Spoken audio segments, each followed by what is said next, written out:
தூத்துக்குடி விளாத்திக்குளம் பக்கத்துல 17 வயசு பொட்ட பிள்ளை பச்சை மண்ணு அதை தூக்கிட்டு போய் கெடுத்து கண்ட துண்டமா வெட்டி போட்டிருக்கானுங்க. மெட்ராஸ் மருதாந்தகம் பக்கத்துல 14 வயசு பிள்ளை, அதுக்கு என்ன தெரியும்?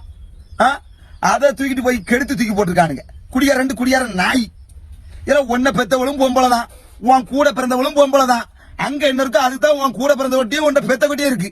நீ அவர்களை போட்டு செய்ய முடிய வெறி ஆறிட்டுனா ஏன் அடுத்த வீட்டு பொம்பளை பிள்ளைய தான் கேட்காங்க. அது உங்களுக்கு பச்சை மண்ணு கேட்கணும். பச்சை மண்ணு உங்க வித கொட்டையில நறுக்கி விடணும்ல தியாவடியா மக்களே.